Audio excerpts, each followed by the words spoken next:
नंद के लाला को कहा पसंद है? बोले मक्खन ही पसंद है महाराज, नवनीत चौरम। अब देखो, प्रत्यक्ष और परोक्ष दो भाव होते हैं कथाओं के। प्रत्यक्ष भाव में क्या दिखता है कि ठाकुर जी गोपियों के यहां जाकर के मक्खन चुरा रहे हैं, लेकिन परोक्ष भाव क्या है? वो ठाकुर जी मक्खन नहीं चुरा रहे हैं, गोपियों का प्रेम जो रोज नवीन नवीन उत्पन्न होता है, नवनीत बन करके प्रकट होता है, ठाकुर जी उसको चुराने के लिए जाते हैं, ठाकुर जी उसको लेते हैं। इसलिए भैया मनोरंजन के भाव से बैठोगे तो पता नहीं कौन कौन रीझे आपसे, लेकिन मनोमंथन के भाव से बैठोगे तो मंथन होते ही जैसे दही का मंथन किया सोई मक्खन निकल आता है, सोई लाला आ जाते हैं। रसखान तो कहते हैं वह मक्खन के लिए ठाकुर जी नाचवे तक तैयार रह जाएं। गोपी हमारी वृंदावन की ऐसी हैं, ठाकुर जी तो कहें लाला मक्खन खाएगो? बोले हाँ खाऊंगो। पहले बंदर की तरह करके दिखा। तो जगत नियंता जगदाधार खो खो करते हैं बंदर, क्यों? क्योंकि हमको मक्खन खाना है। इसलिए अपने हृदय का मंथन करवाओ कथा से, ताकि नवनीत प्रकट हो, और उस नवनीत यानी मक्खन को हरण करने के लिए श्याम सुंदर आवे। मीराबाई के माखन की चोरी की ठाकुर जी ने, सूरदास के माखन की चोरी की ठाकुर जी ने, कुम्मन दास, रैदास, कबीर दास, ये सब वो हैं भक्त जिन्होंने अपने मन के मंथन से माखन प्रकट किया और ठाकुर जी ने उसका हरण किया। हम भी करें, उसी भाव से हम लोग विराजें। नंदस्त्वात्मजोत्पन्ने जाता ह्लादो महामनाः आहूय विप्रान् वेदज्ञान स्नातः सुचिरलंकृतः वाचयित्वा स्वस्तेनं जातकर्मात्मजस्य वै कारयामास विधिवत् पितृदेवार्चनम तथा। कल हम आप सब लोगों ने श्रवण किया कि नंद बाबा के यहां पर लाला भयो है। अब क्या होता है, ये हर कथा की बात है, आपके यहाँ की नहीं। हर कथा में नंदोत्सव जैसे ही प्रारंभ होता है तो सब लोग फिर कथा नहीं सुनते, फिर तो ऊधम मचाते हैं। क्यों? नंदोत्सव वाले दिन कथा आधा पौना घंटा लेट होती है, तो थक जाते हैं, सबको लगती है अब जल्दी नाचें, जल्दी कुछ मिले, तो सब लोग ऊधम मचाने में लग जाते हैं। तो फिर कथा जो है फिर क्या उत्सव ही मनता है। इसलिए हम हमेशा नंदोत्सव की शेष कथा अगले दिन से ही करते हैं। नंद रानी, यशोदा और नंद बाबा बहुत बहुत सावधानी से सुन। देखो आपको एक बात और बताएं, हमारी कथा कोई हम पढ़ करके सुना दें ऐसी नहीं है। श्रोताओं का मुखमंडल देख करके हमको जैसे भाव आते हैं हम वैसी कथा करते हैं। इसलिए आप हमको देखते रहो। कई लोग फोन चलाते हैं और सो जाते हैं, तो फिर हम सोचते हैं अब हम क्या ही सुनाएं इनको। इसलिए आप लोग इधर उधर बात मत करो, फोन चलाओ मत, हमको देखो, और आप जैसी मुख की आकृति बनाओगे वैसी कथा होगी, है ना? तो ऐसे मुस्कुराओ, बढ़िया। नंद बाबा और यशोदा के यहां ठाकुर जी का प्रादुर्भाव हुआ। देवकी वसुदेव के यहां कारागृह में जब जन्म हुआ ठाकुर जी का, जन्म लेते ही ठाकुर जी ने आज्ञा दी कि आप हमको ले जा करके यशोदा मैया के यहाँ छोड़े आओ और वहां से बालिका को ला करके कंस को दे देना। क्योंकि भगवान तो जन्म लेते ही मारने वाले थे कंस को, लेकिन देवकी मैया ने प्रार्थना की कि महाराज मेरे 6 पुत्रों को कंस ने मार दिया, मैं किसी भी पुत्र को अपने पयोधर का पान नहीं करा पाई, कृपा करके आप छोटे बालक बनके मुझे वो सुख दीजिए जो एक बालक अपनी माँ को देता है, मेरे पयोधर का पान करो। हमारे पूज्य नाना जी एक बात कहते थे, बहुत ध्यान से सुनना।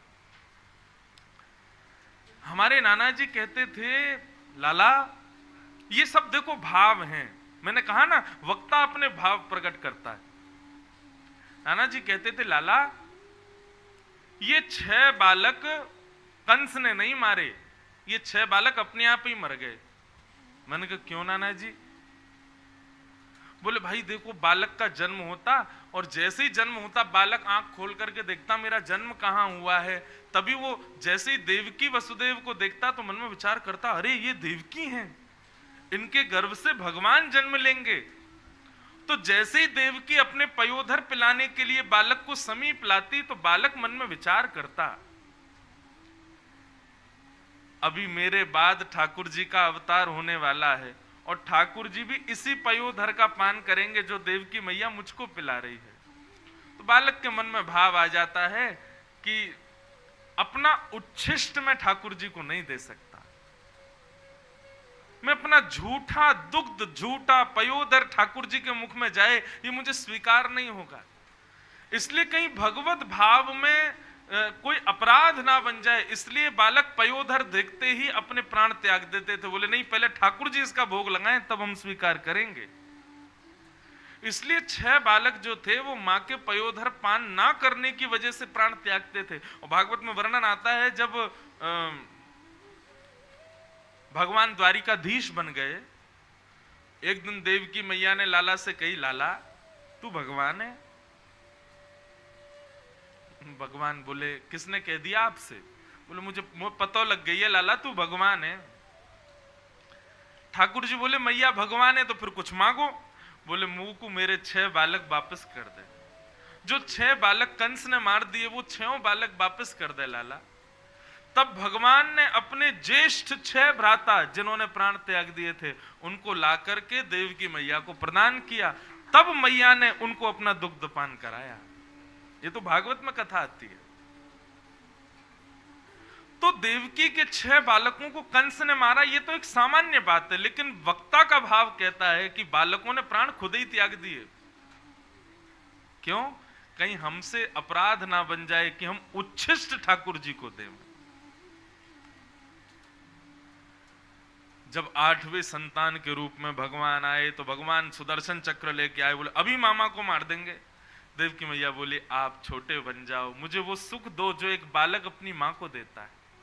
तब भगवान बोले तो फिर हमको बड़ा होने में समय लगेगा मैया, बालक तो हम बन जाएंगे लेकिन फिर दोबारा हमको ऐसा बनने के लिए आपको हमको वृंदावन भेजना पड़ेगा। गोकुल में जाकर के जब हम माखन मिश्री खाएंगे, बढ़िया हिष्ट पुष्ट होके आएंगे, तब मामा को मारेंगे। तब भगवान बालक बने और मां का पयोधर पान करने के बाद वसुदेव जी उनको लेकर के गोकुल पहुंचे। गोकुल में जाकर के सोई हुई यशोदा मैया के बगल में कन्हैया सुला दिए, लाली ला करके कंस को दे दी। कंस ने उस बालिका को जैसे ही पटका, अष्टभुजी देवी भद्रकाली प्रकट हो गई और कहने लगी अरे दुष्ट कंस, तू जिससे बचना चाहता है उसने तो जन्म ले लिया, तेरा काल, तेरा शत्रु, उसका जन्म तो हो गया।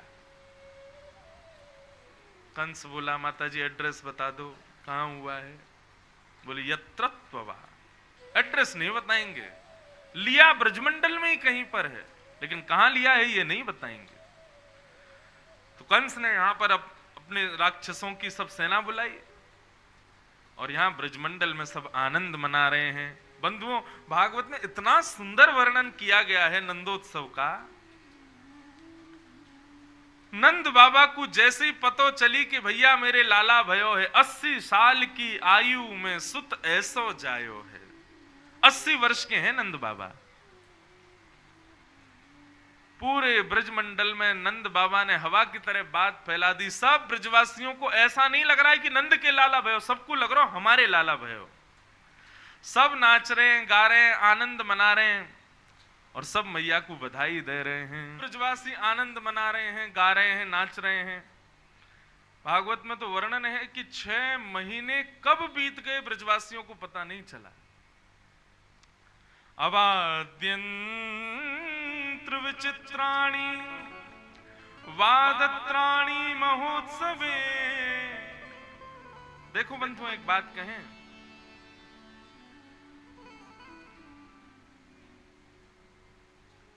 दो प्रकार के नृत्य होते हैं। एक नृत्य होता है कि हम जबरदस्ती कर रहे हैं और एक नृत्य होता है कि आनंद की चरम सीमा उत्पन्न हो जाती है और फिर हम कुछ विचार ना करें और फिर नृत्य करें। ये दो स्थिति होती है। महादेव का नृत्य कैसा है? महादेव बैठे रहते हैं कैलाश में, लेकिन नेत्र बंद करके नंद बाबा के महल में दर्शन करते रहते हैं। जैसे ही लाल जी कोई विशिष्ट लीला करते हैं, वहां पार्वती आदि सब शिव परिवार के लोग सब हाथ जोड़ के खड़े हैं, कोई नैवेद्य लेके खड़ा है, सब पूजना अर्चन कर रहे हैं, रुद्राभिषेक कर रहे हैं। लेकिन यहाँ महादेव को जैसे ही आनंद आने लगता है उत्सव में, तुरंत महादेव नृत्य करने लगते हैं, आनंदित हो जाते हैं, नाचने लग जाते हैं। ब्रजवासियों का आनंद ऐसा ही है। नंद घर आनंद भयो, नंद घर लाला भयो, कृष्ण भयो, ये सब नहीं कहते, आनंद भयो। ब्रजवासी सब आनंदित हैं, सब अपने देहाभिमान से शून्य हो गए हैं। किसी को भी अपने देह की सुध नहीं है। हम कहां बैठे हैं, कैसे बैठे हैं, क्या कर रहे हैं, कहां जा रहे हैं, किसी को कोई। यहां पे तो इतना सुंदर वर्णन करते हैं श्री वेदव्यास जी महाराज। वे वर्णन करते हुए कहते हैं कि भैया, अवाद्यंत विचित्राणी वादत्राणी महोत्सवे। सब लोग इधर देखो, कथा सुनो। बोले ढोल नगाड़े तबला ये सब तो बज ही रहे थे, लेकिन भैया इनकी भी उम्र है, ये कितने दिन तक बजेंगे? 3 दिन, 4 दिन, 5 दिन, 6 दिन, बहुत होगा तो 7 दिन। अब वहां तो खूब लूट भी रहे हैं, दही भी उड़ाया जा रहा है, पानी की भी खूब बौछार हो रही है, तो ये तो सब फट जाएंगे इतनी देर में, कहां से बजेंगे? तो ढोल नगाड़े तो 6-7 दिन में सब फटफटा गए, लेकिन 6 महीना तक फिर क्या बजा? तो यहाँ पर कितना सुंदर वर्णन कर रहे हैं हमारे श्री वेदव्यास जी। वाद्यंत विचित्राणी, विचित्र विचित्र वाद्य बज रहे हैं। बोले कैसे विचित्र वाद्य? बोले एक तो होता है ताली बजाना, ताली तो बजी रही है, लेकिन बोले जिसको जो बजने वाली चीज मिल जाती है, कोई थाली बजा रहा है, कोई कांसे बजा रहा है, कोई दीवार बजा रहा है, कोई धरती पे मार रहा है। इस प्रकार सब लोग जिसके हाथ में जो पड़ रहा है उसी को बजा रहे हैं। कोई बिना बाल वाले बाबा दिख जाते, बिल्कुल चिकनी सर है, तो उसी के सिर पे ही तबला बजा रहे हैं, और वो उसको भी बुरा नहीं लग रहा है, वो भी करा अरे बढ़िया से भया ने घुमुक तो दे ने, है ने जोड़ते ने पाउडर वाउडर लगा के ने दे कछु बढ़िया। सब आनंदित हो रहे हैं। कोई बढ़िया पेट वाला दिखे तो उसके पेट को ही बजा रहे हैं। इस प्रकार ब्रजवासी इतने आनंदित हैं, और जिसके अंग प्रत्यंगों पर हाथ वाथ मार रहे हैं वो भी नाच रहा है। बोले खूब बढ़िया बजाओ भैया। कहा भयो? बोले नंद के लाला भयो है, नंद घर आनंद भयो है। अरे भैया ऐसे लाला रोज ही होयो करें। इतने आनंद में भर गए हैं सब। ईगो जो होता है ना, भगवान जहां आएंगे वहां ईगो नहीं रहेगा, और जहां ईगो है वहां ठाकुर जी नहीं आ सकते। जहां पर देहाभिमान है, स्वाभिमान है, वहां ठाकुर जी नहीं आ सकते। जहां देह के अभिमान नष्ट हो जाते हैं, व्यक्ति को कोई अभिप्राय नहीं कौन क्या कह रहा है, कैसी क्या सुध है, सब बस दीन होकर के आनंद निमग्न हो जाएं, समझो वहीं ठाकुर जी हैं। जहां पर ये विचार किया जा अरे ऐसे नहीं करना, अरे ये नहीं हो रहा है, अरे ये तो ठीक है, थोड़ी विशिष्ट मर्यादाओं का तो ध्यान रखना है, लेकिन अतिशय देहाभिमान जहां होगा वहां ठाकुर जी उत्पन्न नहीं हो सकते, वहां हमारे लाल जी नहीं आ सकते। लाल जी तो वहीं आते हैं जहां देह का अभिमान त्याग दे व्यक्ति। और यहां ब्रजवासियों की स्थिति जिस प्रकार से वर्णन की जा रही है, अब देखो कल हम लुटा रहे थे यहां से, तो आदमी दूसरे के हाथ से भी छीन रहा था, बोले मेरा है। लेकिन ब्रजवासियों की स्थिति सुनेंगे आप। नंद बाबा अटारी से लुटाते, और जैसे ही लुटाते तो ब्रजवासी लूट करके और फिर पीछे लुटाते। मतलब यहां सब नंद बाबा बन गए। किसी को भी ये नहीं कि नंद बाबा लुटावे और हम भर लें, सबको ये लग रहा नंद बाबा जो लुटा रहे हैं वो भी हम पीछे लुटा दें। किसी ने भी एक भी वस्तु अपने पास नहीं रखी जो नंद बाबा ने लुटाई। हाँ, प्रसाद रूप में कुछ कुछ स्वीकार किया, लेकिन ऐसा नहीं किसी ने अपने भंडार भर लिए हो, घर भर लिए हो, तिजोरियां भर ली हो, क्यों सोने चांदी हीरे जवाहरात सब लुटाए थे। तब बोलते हैं भैया तो फिर इतना सोना चांदी सब लुटा रहे थे और लूटने वाले भी लुटा रहे, तो गया कहां? इतना सुंदर वर्णन है। रमा क्रीडन मभुम नृप, भगवान की दो पत्नी हैं, भूदेवी और श्री देवी। भूदेवी माने पृथ्वी, श्री देवी माने लक्ष्मी। जब भगवान का अवतरण हुआ ना, उनकी रूप माधुरी, रूप की कांति देख करके श्री देवी को लालच हो गया और ईर्ष्या होने लगी। क्यों? बोले भैया इतने सुंदर ठाकुर जी का स्पर्श इस भूदेवी को मिलेगा, मुझको नहीं मिलेगा। तो श्री देवी ने जाकर के नंद बाबा के तहखाने भर दिए, और नंद बाबा जब लुटामे तो सब ब्रजवासी भी लूट करके पीछे को लुटामे, तो लूट करके कहीं गया नहीं, वृंदावन की रज, उसमें ही सोने चांदी हीरे जवाहरात सब मिलकर के पूरी वृंदावन की रज में ही सिमट गए। मानो जब कृष्ण चलेंगे तो भूदेवी और श्रीदेवी दोनों को सुख प्राप्त होगा। रमा की नन्मभून पर कैसी स्थिति! कभी कभी स्थिति का दर्शन देखो बंधुओं, नारद जी नारद भक्ति सूत्र में कहते हैं प्रेम क्या? बोले बोलने वाला बता ना पाए, सुनने वाला समझ ना पाए, और जिस बात को बोलने वाला बता दे, सुनने वाले समझ जाएं, वो सब कुछ है, प्रेम नहीं है। तो कृष्ण लीला ऐसी है, ना तो मैं उसको बता सकता हूं और ना आप समझ पाओगे। जैसे रसगुल्ला मीठा होता है, कितना भी कह लो, जब तक खाओगे नहीं तब तक उसका आनंद, आस्वादन, उसका सुख मिलेगा नहीं। ऐसे ही ये नंदोत्सव है बंधुओं, ये साधारण नहीं है। ये सुनने के भाव से समझ आएगा ही नहीं। अद्भुत स्थिति है ब्रजवासियों की। यहां जो जो पुष्टि मार्गीय लोग बैठे हैं, जिन्होंने ब्रह्म संबंध लिया है, उन सबको एक बात पता होगी, नहीं पता तो सुनो। नाथद द्वार में श्रीनाथ जी के जैसे जन्माष्टमी कल है, कल की जन्माष्टमी है, तो नाथद द्वार में भगवान की छठी आज पूजी जाएगी। कल जन्माष्टमी है, छठी पूजेंगे आज, जबकि छठी तो जन्माष्टमी के 6 दिन बाद पूजनी चाहिए। वो जन्माष्टमी से 1 दिन पहले छठी क्यों पूजते हैं?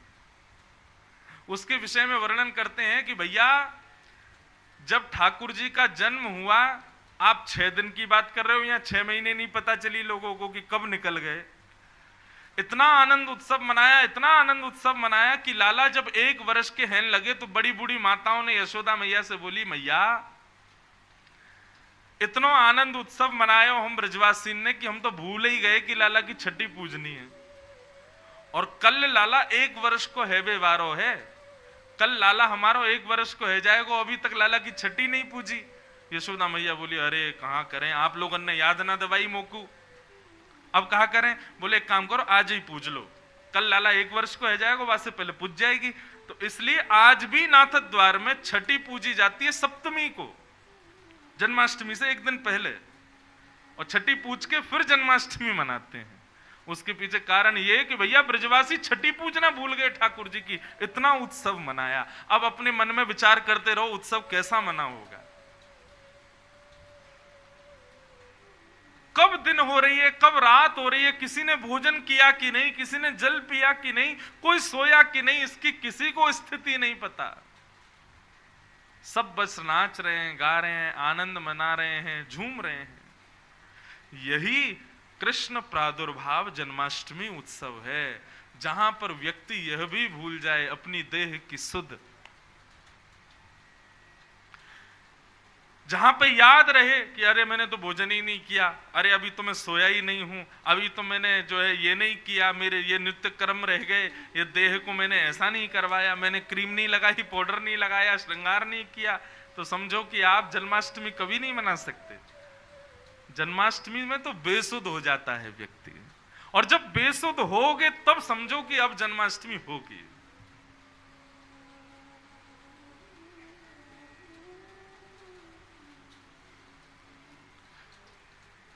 ऐसी अष्टमी का उत्सव पूरे वृंदावन में मनाया गया, गोकुल में मना रहे हैं। वर्णन आता है कि मैया ने कितने दिन तक तो ठाकुर जी दिखाए नहीं किसी को। क्यों? बोले जिस प्रकार बहुमूल्य रत्न को सब लोग छुपा करके रखते हैं, ऐसी यशोदा मैया लाला को छुपा करके बैठी है। अरे कहां तक कहें, नंद बाबा भी आते हैं ना, तो नंद बाबा को भी केवल थोड़ा सा दिखा के फिर छुपा लेती हैं। मेरी नीलमणि है, ये सदा मेरे पास ही रहेगी।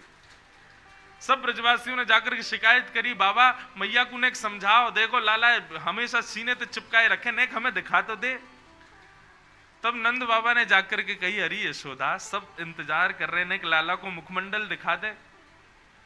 इतने कहने पर भी यशोदा मैया ने अटारी पर चढ़ करके वस्त्र में से केवल लाला के चरण दिखाए, मुख तब भी नहीं दिखाया। और वह चरण को देख करके ही सब ब्रजवासी उन चरणों की ही बलैया ले रहे हैं, उन चरणों पे ही आनंद कर रहे हैं। बोले जय हो, इतने प्यारे कोमल चरण हमारे लाला के।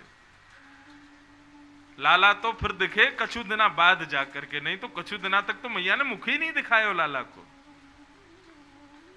मेरो नीलमणि, मेरो नीलमणि, नीलमणि लेकर के घूमती हैं यशोदा मैया। अद्भुत आनंद हो रहा है वृंदावन में। सूरदास कह रहे हैं,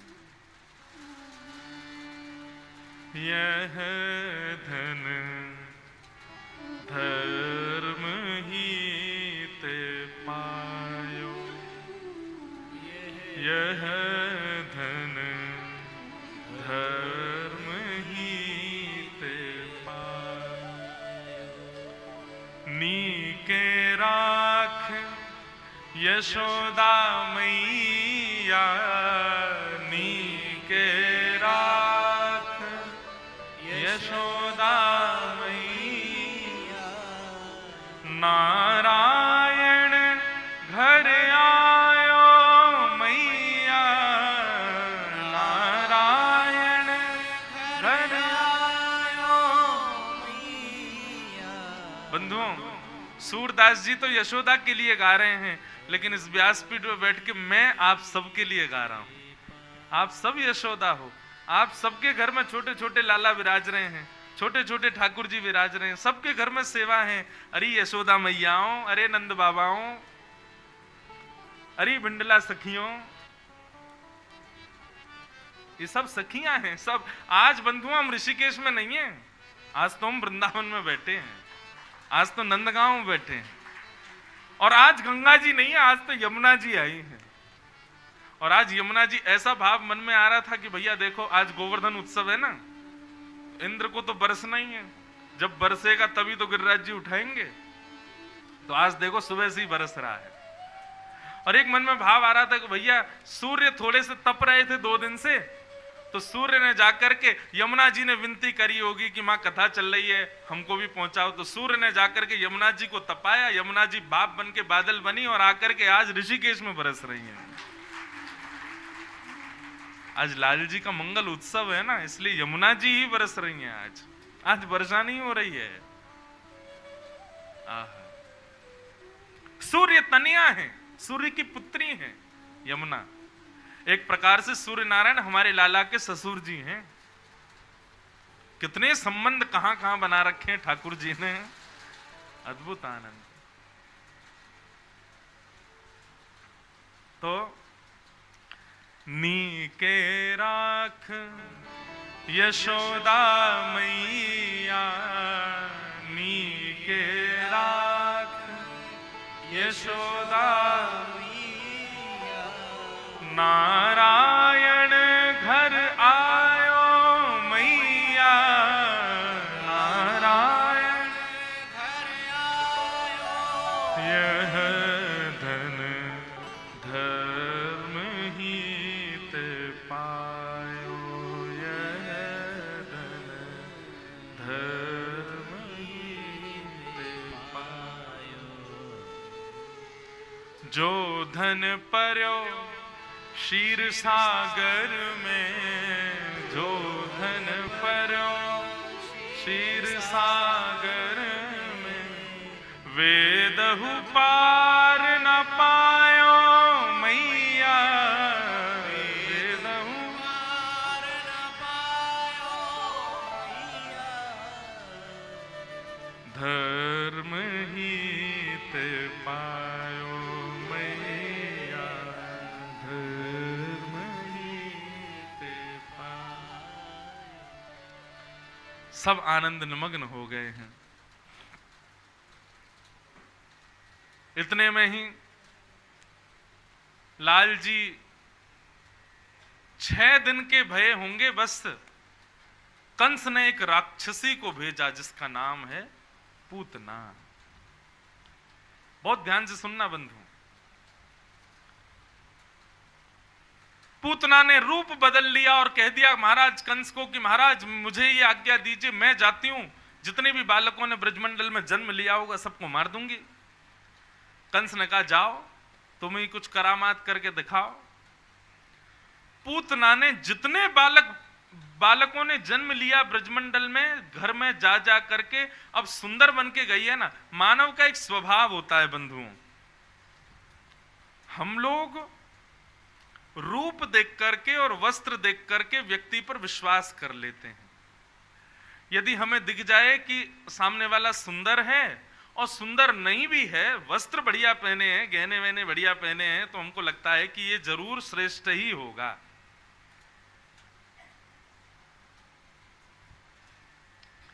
यही हम गलती कर बैठते हैं।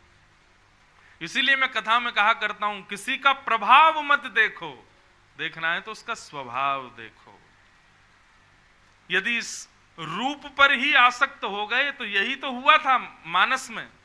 रामचरित्र में रावण रूप ही तो संत का धारण करके आया था, जिस पर सीता जी मोहित हो गई और संत मान करके उनको भिक्षा देने गई तो हरण हो गया।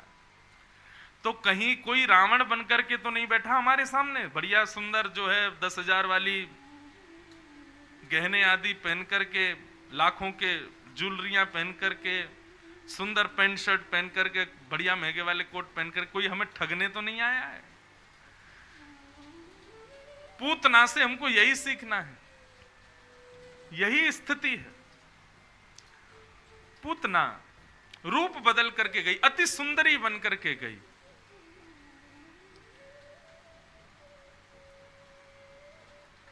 जगह जगह जाकर के बालकों का वध कर रही है, पयोधर में विष लगा करके बालकों को पिलाती है, पीते ही बालक मर जाते हैं। सब जगह भ्रमण करती हुई जैसे ही गोकुल पहुंची तो वर्णन आता है कि पूतना को कैसे पता चला कि यहीं पर भगवान होंगे। तो बोले इतना उत्सव मन रहा था गोकुल में कि बादलों के रंग बदल गए थे, हरे गुलाबी नीले बैगनी बादल दिखाई दिए पूतना को। बोले ये बड़े विचित्र बादल हैं। तब पता चला, बोले नीचे इतना अबीर गुलाल उड़ाया जा रहा था, इतना उत्सव मनाया जा रहा था कि बादलों के भी रंग बदल गए। सोचो कितना उत्सव मना होगा। पूतना बोली हो ना हो, मेरे महाराज कंस के शत्रु ने जन्म यहीं लिया है। पहुंच गई पूतना,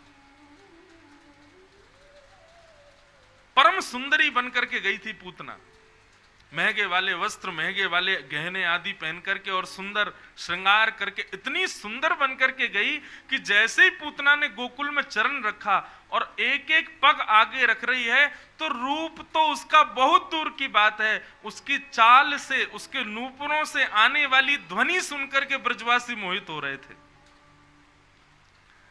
नंद घर आनंद भयो जय कन्हैया लाल की सब गा रहे थे, लेकिन जैसे छम छम छम स्वर आवे, ब्रजवासी पीछे मुड़कर के एक बार देखें और एक बार देखें तो देखते ही रह जाएं, इतनी सुंदर।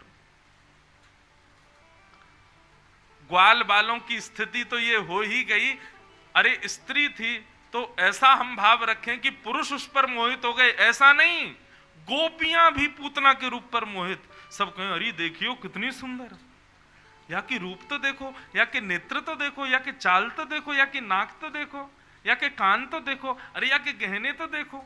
सब उस पर मोहित, गजगामिनी चाल, नेत्रों से कटाक्ष घुमाते हुए सबका मानो वध करती हुई चल रही है। ग्वाल बालों को देख करके मुस्कुरा जाती है तो ग्वाल बाल दौड़ के अपनी मैया के पास जाए, मैया तेरी बहू मिल गई। वो कहां है? बोले जे आ रही, देख कितनी सुंदर। मैया के बहू तो सुंदर है, तेने अपनो मुंह देखो है, अपने आप पे तो देख ले।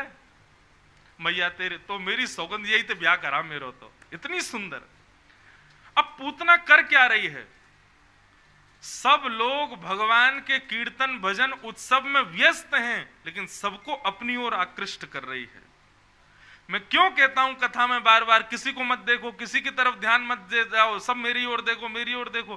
क्योंकि कथा भजन सत्संग कीर्तन भगवत सेवा में यदि आपका ध्यान कहीं भटक रहा है तो जिसकी ओर आपका ध्यान जा रहा है वो पूतना है। भजन में बाधा बने, कथा में बाधा बने, सेवा में बाधा बने, भगवत प्रीति में बाधा जो भी बने वो बाधा ही पूतना है।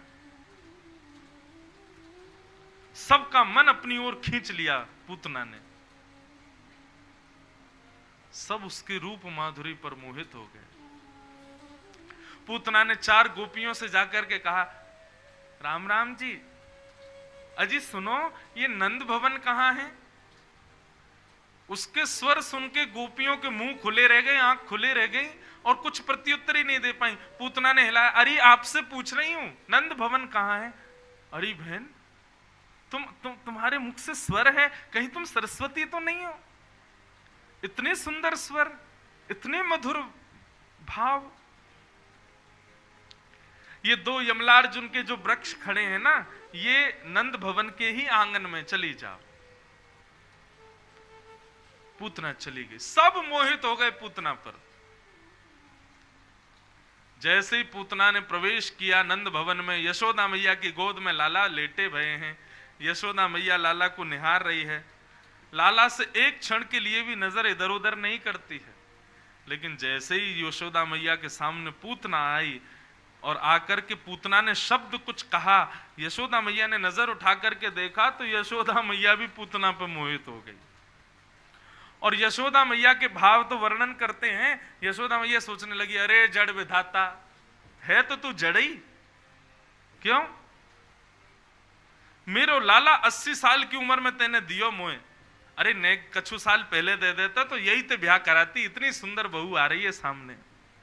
अरे ओ विधाता ने कृपा कर दी हो, ये जो सामने ते आ रही है ना, या की कोई छोरी हो तो बातें अपने लाला को ब्याह करा दूंगी। इतनी सुंदर तो लाली ना होगी, लेकिन कछु अंश भी होंगे तो भी मेरे लाला की लैया उचित रहेगी।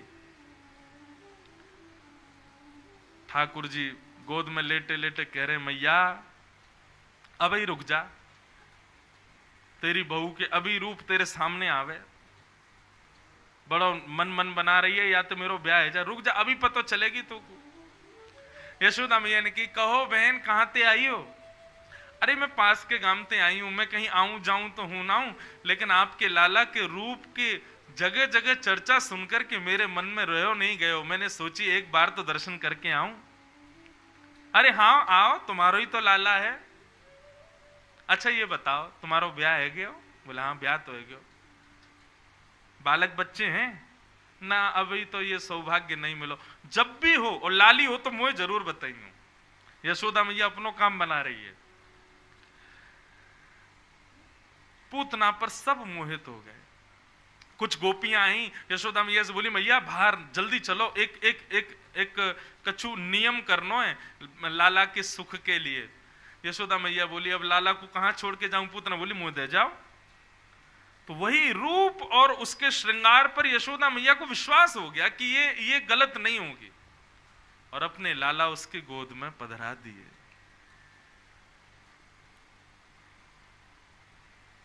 जैसे ही गोद में ठाकुर जी दिए, यशोदा मैया गई।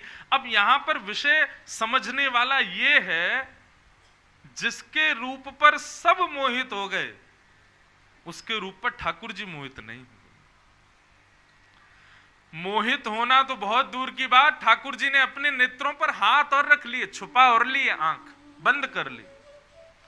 अब इसके पीछे कई कारण बताते हैं कि पूतना इतनी बड़ी अभागी, भगवान के पास जाकर के भी भगवान के नेत्रों की अधिकारी नहीं बन पाई। इसका सबसे विशिष्ट और सबसे श्रेष्ठ कारण जो मुझे समझ आता, पता है क्या? क्योंकि पूतना ने भक्तों को भगवान के भजन से विमुख किया।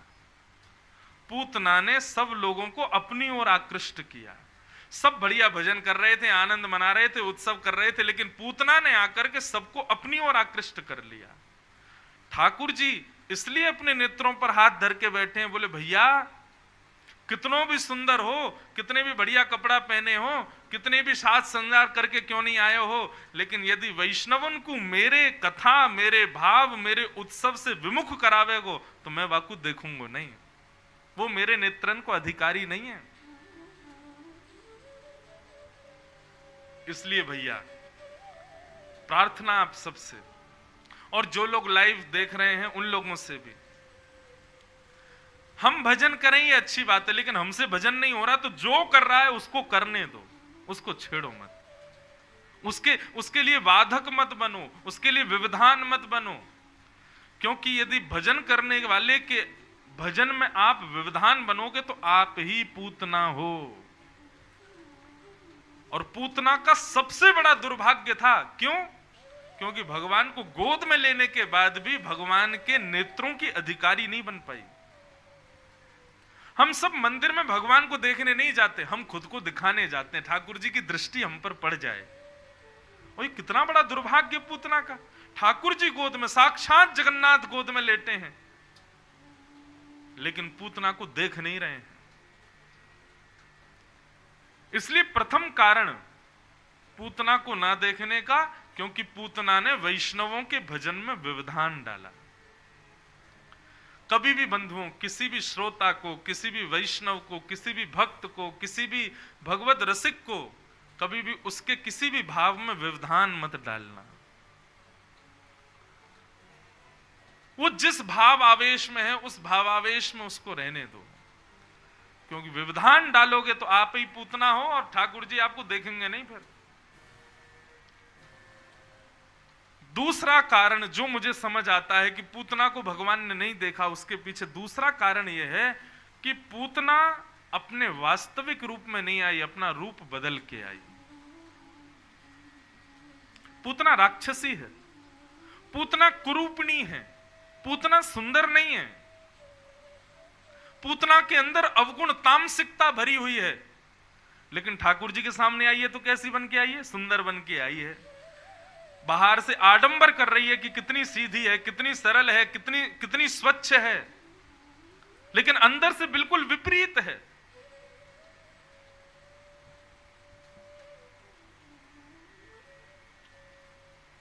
पूतना रूप बदल करके आई है, ठाकुर जी के सन्मुख अपने वास्तविक रूप में नहीं आई है। अब यहां पर आप लोग मेरा मंतव्य श्रृंगार से मत लीजिएगा, महाराज जी कह रहे हैं श्रृंगार ना करें, नहीं, वो आपका भेष है, आवेश, जैसा करना चाहो करो, लेकिन भाव है कि हम जैसे हैं वैसे ठाकुर जी के आगे जाएं, उसमें कोई परिवर्तन ना करें, उसमें कोई बदलाव ना करें। बहुत ध्यान से सुनिएगा सब लोग। वैद्य के पास अपने रोग को यथावत ले जाया जाता है। बालक या कोई भी घर का वैद्य डॉक्टर के पास जाए तो हम क्या कहते हैं? भैया सब कुछ बता के आना, कुछ भी छुपाना मत। वैद्य से, वकील से और भगवान से, इन तीनों से कभी कुछ छुपाओ मत। और इसमें भगवान की तो बात है, उनसे तो कुछ छुपा ही नहीं, उनके सामने तो सब प्रस्तुत हो ही जाता है। पर फिर भी कई लोग छुपा करके जाते हैं, कई लोग आडंबर करते हैं, कई लोग केवल दिखावे के रूप में भगवत सन्मुख होते हैं। वास्तव मानिए वो पूतना ही है। मैं अपनी कथा में उदाहरण दिया करता हूं कि भैया ठाकुर जी वंशी क्यों बजाते हैं, वेणु क्यों बजाते हैं? क्योंकि बाकी के सारे साज और वेणु में एक अंतर है। साज सब पोले होते हैं, लेकिन सब अपने पोलेपन को छुपाते हैं, वेणु कभी छुपाती नहीं है। मैं पोली हूं, मुझ में छिद्र हैं, मेरे अंदर ये अवगुण है कि मैं किसी को भी रख नहीं सकती। हवा डालोगे निकल जाएगी, पानी डालोगे निकल जाएगी, कुछ भी वस्तु मुझ में छोड़ोगे वो सब प्रवाहित हो जाएगा, मैं किसी को समा नहीं सकती। ये उसका अवगुण है, लेकिन उसने ठाकुर जी के आगे इसको प्रस्तुत कर दिया, नाथ मैं ऐसी ही हूं। ठाकुर जी बोले जो अपने समस्त स्वच्छंद अवगुणों को प्रस्तुत कर दे, कोई दिखावा ना करे, लीपा पोती ना करे, अपने आप को छुपाए ना, ठाकुर जी कहते हैं वो मेरे अधर का अधिकारी है, वो अधर पर बैठेगा। ठाकुर जी ने वंशी बजाई वो इसीलिए, अरे भैया हम जैसे हैं वैसा प्रस्तुत कर दो ठाकुर जी के आगे स्वयं को। हम में कितने छिद्र, कितने अवगुण। सूरदास जी महाराज का पद है, कौन कुटिल खल कामी मौसम, कौन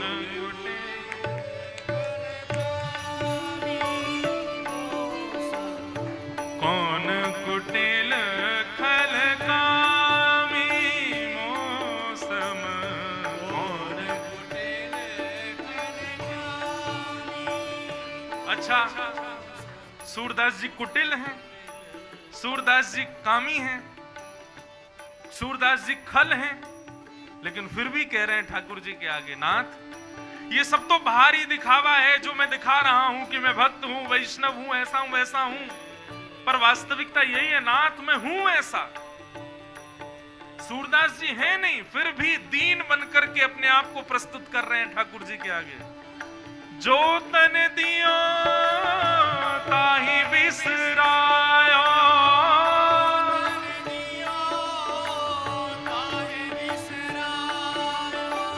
जो तन दियो ताहि बिसरायो,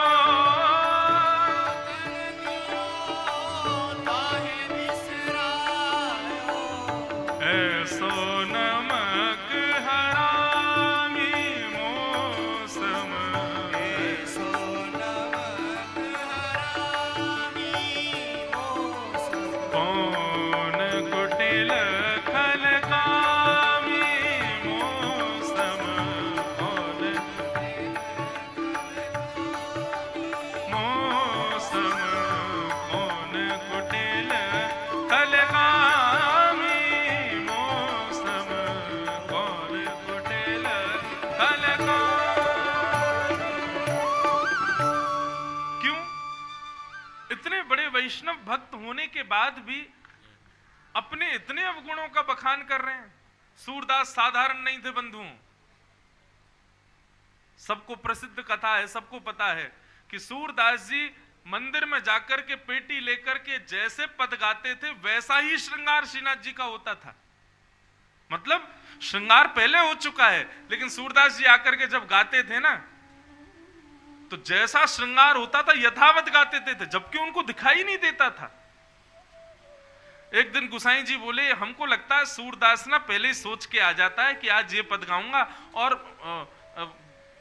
बस ये है कि संयोग से उस दिन हम वैसे ही पोशाक पहना देते हैं। बोले आज एक काम करते हैं, सूरदास पोशाक और श्रृंगार गाता है ना हर बार, आज हम पोशाक श्रृंगार पहनेंगे नहीं ठाकुर जी को। आज ठाकुर जी को लंगोटी में खड़ा कर दो, आज देखते हैं सूरदास क्या गाएगा। सूरदास जी आए, जैसे ही कपाट खुले, गुसाई जी बोले हाँ गाओ सूरदास जी। सूरदास जी हंसने लगे, आज तो लाला बड़े प्यारे लग रहे हैं। बोले कैसे लग रहे हैं सुनाओ तो। बोले बस आज तो बहुत ही प्यारे लग रहे हैं। बोले बताओ तो। बोले नहीं नहीं आज तो बहुत ही ज्यादा प्यारे लग रहे हैं। अरे सूरदास गाओ तो सही। सूरदास बोले नेत्र नहीं है सूरदास जी के, देख नहीं सकते। सब लोग आंख खोल करके सूरदास जी को देख रहे हैं और सब बोल रहे हैं, बोले आज सूरदास पकड़ा जाएगा। सूरदास तुरंत गाने लगे, आज हरि देखे नंगम नंगा, आज हरि देखे नंगम, मोतिन माल गले उर साजे, मोतिन माल गले उर साजे, छवि के उठत तरंगा, आज हरि देखे नंगम नंगा। विश्वास माने उस दिन मंदिर में किसी ने ठाकुर जी को प्रणाम नहीं किया, सबने सूरदास जी को प्रणाम किया। बोले जय हो सूरदास। हम दो दो नेत्र होने के बाद भी छवि निहार नहीं पाते, तुम बिना नेत्रों के ठाकुर जी को देख लेते हो। वो सूरदास कह रहे हैं कौन खुटिल खलकामी मौसम।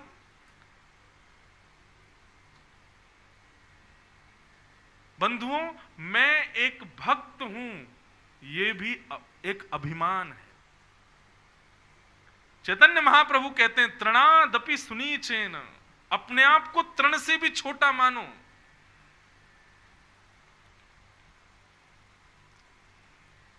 कथा सुनना, वैष्णवता जीवन में लाना, भक्ति भाव उत्पन्न करना, ये बहुत आवश्यक है हमारे लिए। लेकिन बंधु, इसमें भी एक सूक्ष्म कलयुग छुपा है, अभिमान के रूप में। 7 दिन कथा सुनने पर हमको अभिमान हो जाता है कि हमने जो है वो, कल एक मेरे पास पत्र आया था कि महाराज जी कथा सुनने के नियम क्या होने चाहिए, जो आपसे पालन हो जाए वो कर लो। सबसे बढ़िया नियम बताएं, 4 घंटा फोन को हाथ मत लगाओ और एक निष्ठ व्यास जी को देख करके पूरी कथा श्रवण करो। इससे बढ़िया कोई नियम नहीं। भागवत में महात्मा में नियम बताए जाते हैं कि फलाहार करके कथा सुनो, फलाहार नहीं कर सकते तो एक समय फलाहार एक समय भोजन करके कथा सुनो, वो भी नहीं हो सकता तो फिर एक काम करो, 5 बार भोजन करो, कथा सुनो, कुछ भी करो, कथा सुनो। 4 घंटे के लिए सही, इसको ये कलयुग को थोड़ा दूर तो करो अपने आप से। मैं तो ये भी कह देता हूं भैया, अगली एकादशी पे अन्न छोड़ना कोई बड़ी बात नहीं है, कोई भी छोड़ सकता है। एकादशी अच्छे से करनी, फोन छोड़ के दिखाओ। अगली एकादशी पे फोन नहीं यूज करूंगा मैं कहता हूं आपके अन्न त्यागने वाली एकादशी से शायद ठाकुर जी प्रकट ना हो, लेकिन फोन त्यागने वाली एकादशी से ठाकुर जी निश्चित प्रकट हो जाए। वाह रे भैया, तेने आज फेसबुक नहीं चलाया है, तेने इंस्टाग्राम नहीं खोला, आज तेने फोन ही नहीं टच किया, वाह भैया, आजा गले लग जा मेरे। अरे अन्न त्यागना उस समय जरूरी था जब अन्न के लिए ही लोग जीते थे, पर आजकल लोग अन्न के लिए थोड़ी जी रहे हैं। आजकल तो लोग केवल दिखाने के लिए जी रहे हैं, देखो हम कैसे जी रहे हैं, देखो हम क्या कर रहे हैं, देखो हम ये हैं, हम उदास हैं, हम प्रसन्न हैं, हम रो रहे हैं, हम दुखी हैं, पूरी दुनिया को बताने के लिए जी रहे हैं। आज की डेट में व्यक्ति को 5 दिन अन्न ना मिले जी लेगा, लेकिन 5 घंटे के लिए फोन छीन लो उससे। मुझे कभी कभी पता है क्या लगता है, हम इतने आदी होते जा रहे हैं इसके कि आने वाले समय में जैसे 2 लोगों की दुश्मनी होगी ना, तो दुश्मनी जब होगी तो वो ये कहेगा, सुपारी दिया करेगा, ए सुन वो मेरा दुश्मन है, उसको मरवाना है। बोले कैसे मारे? बोले उसका फोन चुरा ला। फोन चोरी होते ही उसके प्राण निकल जाएंगे। इतने व्याकुल हम कभी जल के लिए नहीं होते, अन्न के लिए नहीं होते, भगवान की तो बहुत दूर की बात है, जितने व्याकुल हम इसके लिए होते हैं।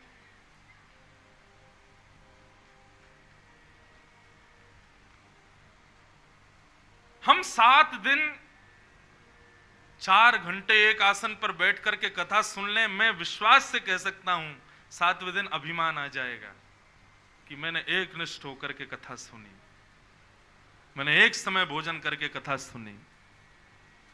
मैंने पहले अपनी कथाएं गिनना शुरू किया था, जब 31-35 के आसपास हुई तो अभिमान हो गया, अरे 35 कथा कर ली हमने।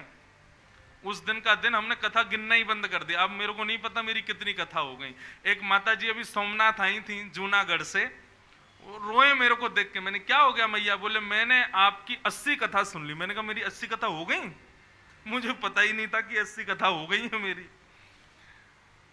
उनको मैंने हृदय से लगाया, मैंने मैया बड़े बड़ी धन्यवाद, आपने बीच में एक माइलस्टोन तो दिखाया कि 80 कथा हो गई। बोले नहीं 80 से तो ज्यादा हो गई हैं, मैंने 80 सुनी है।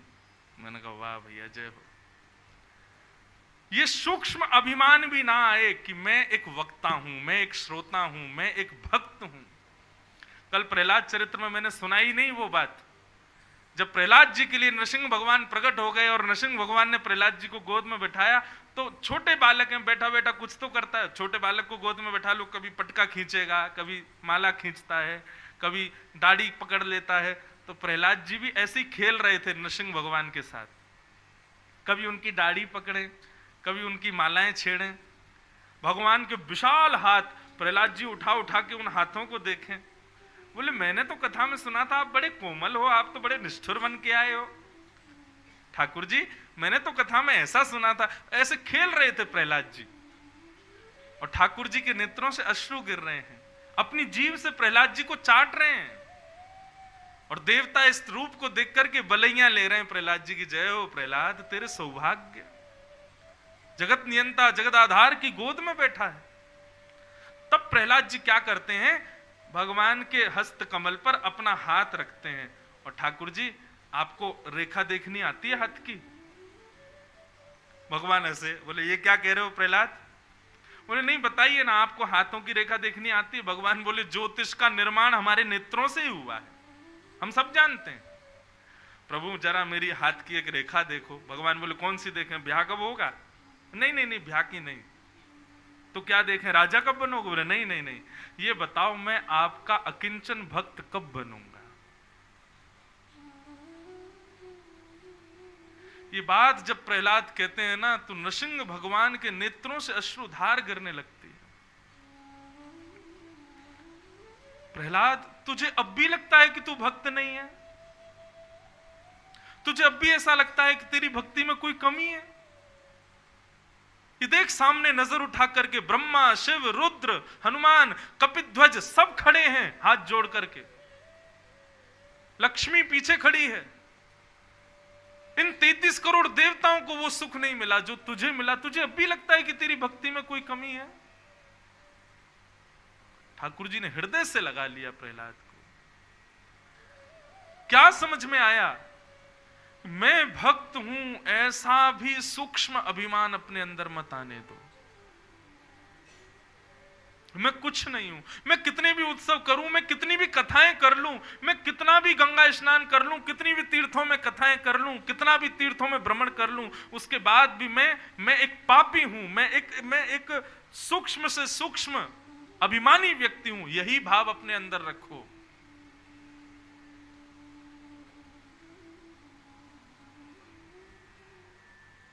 कभी अपने आप को योग्य मत समझना बंधु। हां, आप खुद को योग्य मत समझो, ठाकुर जी आपको योग्य समझें, ये बात है। खुद को सदैव अयोग्य ही समझो। हम किसी लायक नहीं हैं, हम ना लायक ही हैं, हम किसी लायक नहीं, हमसे कुछ नहीं हो सकता। सदैव खुद को इसी भाव में रखो। क्यों? अभिमान आएगा, ठाकुर जी चले जाएंगे। ठाकुर जी कहेंगे धरो रहे अपने भाव, धरी रहे अपनी भक्ति, कर तो रहे उत्सव ही उत्सव, अभिमान करता है।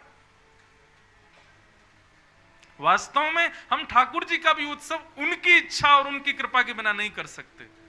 मैं आज कथा गा रहा हूं, उसमें किस बात का अभिमान करूं कि मैं कथा गा रहा हूं ना? मैं जब यहां आकर के प्रणाम करता हूं तब एक श्लोक बोलता हूं, सुलंग सृष्टे भगवान वचांस में। हे ठाकुर जी, आपकी कथा आपके ही वैष्णवों को सुनाने जा रहा हूं, मेरी सामर्थ्य नहीं है, आप आके जीप पे बैठ के कुछ बुलवा लो। मैं कुछ नहीं सुना सकता, आप कुछ नहीं सुन सकते। आप सुन रहे हैं ये भी भगवत कृपा है, और मैं सुना रहा हूं ये भी भगवत कृपा है। एक क्षण का नहीं पता हमारे का। अभिमान क्यों? इसलिए बंधुओं, अपने अवगुणों को यदि, अपनी पीड़ा यदि दूर करानी है तो वैद्य के सामने बतानी पड़ेगी कि मेरे को ये दर्द है, मुझको ये बीमारी है।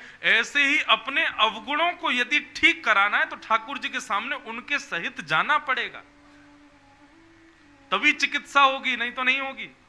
ठाकुर जी के सामने त्रिपुंड लगा करके पहुंच गए महाराज, रुद्राक्ष पहन करके, बोले हम तो परम पवित्र हैं, कोई स्पर्श मत करना हमारा, हम महादेव का अभिषेक करने जा रहे हैं। और अंदर इतनी मलिनता भरी हुई है, इतना काम, क्रोध, ईर्ष्या, द्वेष सब भरा हुआ है, और उसके बाद आप रुद्राक्ष आदि पहन करके और त्रिपुंड लगा करके बढ़िया वैष्णव वेश धारण करके सबको अछूत मानते हुए जा रहे हो। ठाकुर जी आपको पूतना के रूप में ही देखेंगे, आंख और बंद कर लेंगे, बोले पूतना आ गई, देखो बड़ा सज धज के आया है। सदैव सूक्ष्म भाव में रहो।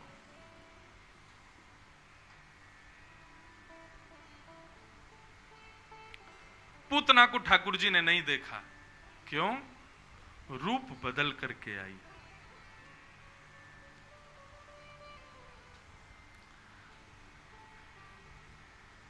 भगवान ने जैसे ही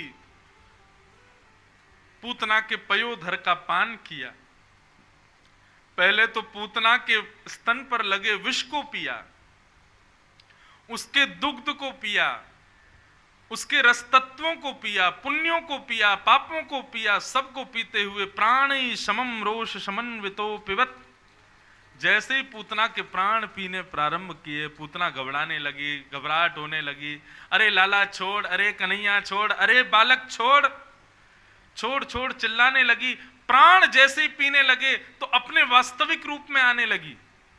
व्यक्ति के जब प्राण निकलते हैं ना तो अपने वास्तविक रूप में आ जाता। कितना भी सुंदर हो, सुंदर लगता नहीं है मरने के बाद। सूरदास जी इसीलिए तो कहते हैं, जा प्रिय तमसों प्रीति घनेरी, सो देख डर जई हैं। उसको देख के भी डर लगता है, और कहीं वो खड़ा हो जाए तो भाई बंधु सब भाग जाएंगे घर छोड़ के। कितना कैसा ठाकुर जी ने सृष्टि में कैसे संबंध बनाए हैं, कभी कभी सोच के बड़ा आश्चर्य होता है। पूतना जैसे ही अपने रूप में आने लगी, विशाल नेत्र, उसके बड़े बड़े दांत, और महाराज विकराल उसका स्वरूप, काली बिल्कुल प्रचंड स्वरूप में आ गई। अरे लाला छोड़, अरे कन्हैया छोड़। जैसे ही पूतना अपने वास्तविक रूप में आई, तब भगवान ने अपने आंखों से हाथ हटाए। बोले हाँ अब लग रही हो ना मौसी जी बढ़िया, जैसी हो वैसी बन गई ना अब तुम। बंधुओं देखो, हम सबको ठाकुर जी ने बनाया है, चाहे सुंदर बनाया, चाहे कुरूप बनाया, काला बनाया, गोरा बनाया, लंबा बनाया, छोटा बनाया, धनवान बनाया, निर्धन बनाया, जैसा भी बनाया ठाकुर जी ने बनाया। तो इस बात को इसी रूप में स्वीकार करो कि ठाकुर जी मुझको ऐसा ही देखना चाहते हैं, इसलिए मुझको ऐसा बनाया। अष्टावक्र का नाम सबने सुना होगा, 8 जगह से टेढ़ा था, परम विद्वान। वो जब चलते थे तो लचकता था उनका शरीर, और उसको देख करके सब हंसते थे, लेकिन अष्टावक्र पर इसका कोई फर्क नहीं पड़ता था।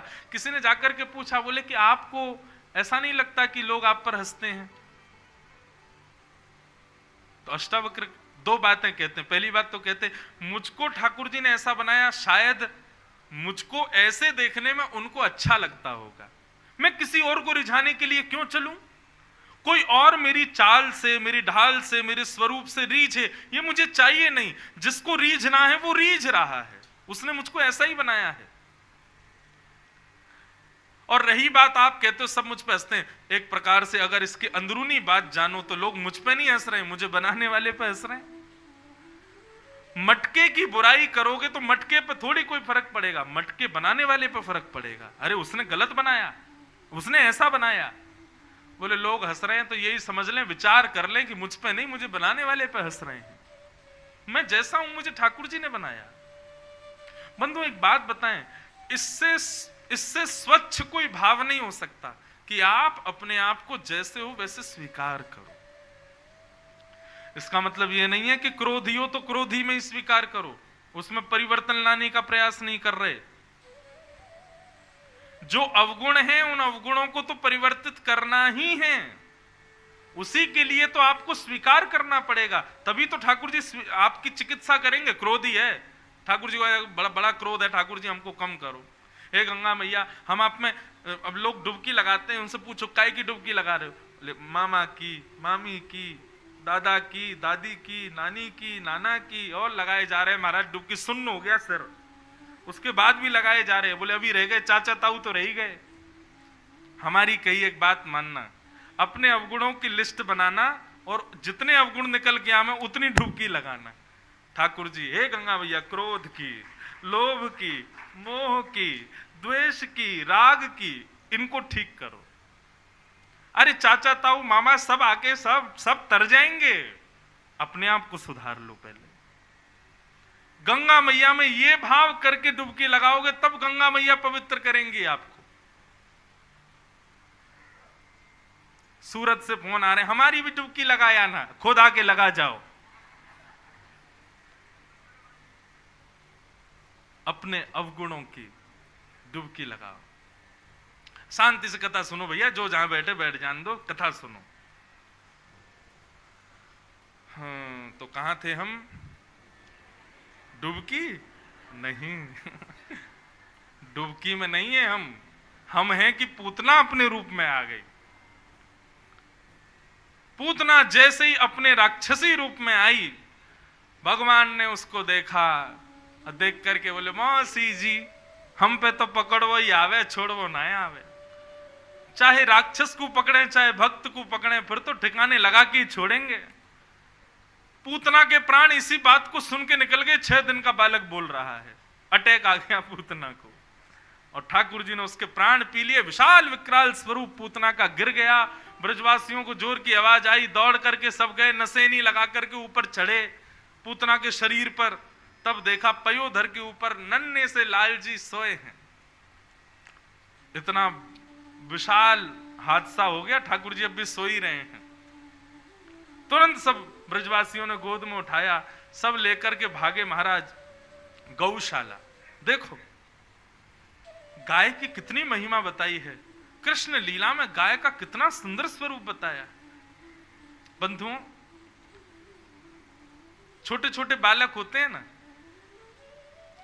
मेरा ऐसा मानना है कि बालकों की हर क्रिया, चाहे उनका नामकरण संस्कार हो, चाहे अन्नप्राशन संस्कार हो, चाहे उनका मुंडन संस्कार हो, चाहे उनका यज्ञोपवीत संस्कार हो, ब्याह से पहले के जितने भी संस्कार हैं, माँ को पिता को चाहिए वो सारे संस्कार किसी मंदिर तीर्थ में जाके क्या करोगे? गौशाला में जाके करो, गायों की सन्निधि में करो, गाय के गोबर के लीपन से। इससे पता क्या होगा? 2 बातें सिद्ध होंगी। एक, 33 करोड़ देवताओं के सन्मुख आपके बालक के संस्कार हो रहे हैं। दूसरी, धीरे धीरे बालक जब देखेगा कि हर बार माता पिता मुझे गौशाला ही ले जाते हैं, तो गाय से उसका प्रेम बढ़ेगा, और गैया से जैसे प्रेम हो जाएगा तो वो ठाकुर जी का प्रेमी हो जाएगा। ठाकुर जी से उसको मतलब, एक तो होता है ठाकुर जी से प्रेम करना, और एक होता है ठाकुर जी हमसे प्रेम करें।